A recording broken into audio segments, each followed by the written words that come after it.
When Rick first received the anonymous text, he brushed it off as a prank. Tomorrow, midnight. The old train station, it read. Rick laughed it away, showing it to his friend, Charlie, who raised an eyebrow. But Rick was always up for a challenge, especially one that would let him one-up everyone else's stories. So, despite Charlie's warnings, he decided to go.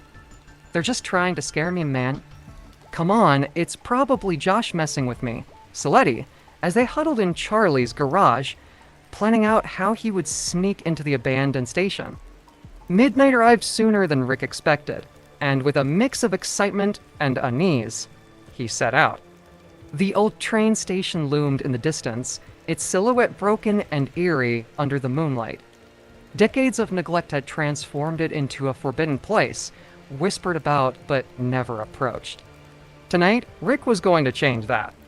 When he reached the station, the silence felt oppressive. A chill ran down his spine, but he shook it off.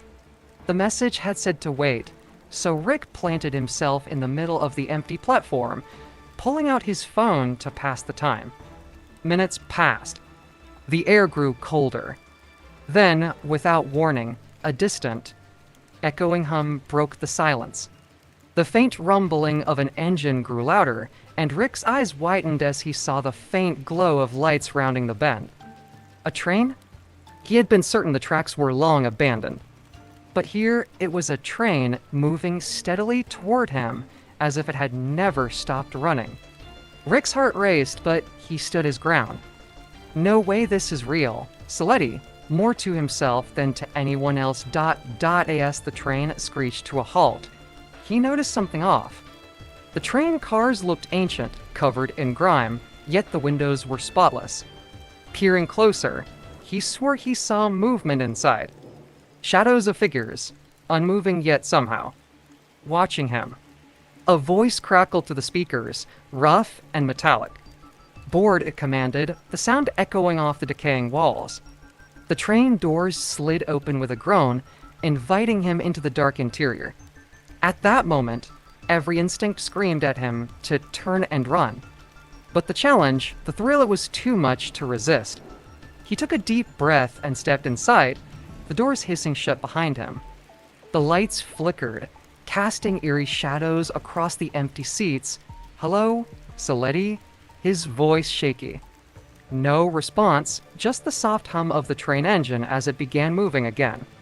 The train sped up, and Rick's unease grew with each passing second. Then, the lights flickered off entirely, plunging him into darkness.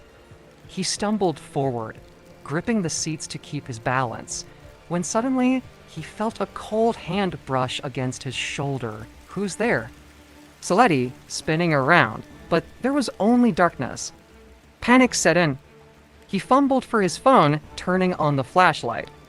The beam cut through the darkness, revealing empty seats stretching endlessly in both directions. But as he panned the light back, he froze. A figure sat just a few rows behind him, pale, unmoving, eyes locked onto him with an expression that was both hollow and hateful. Rick stumbled back, heart racing. Hey, whoever you are, this isn't funny.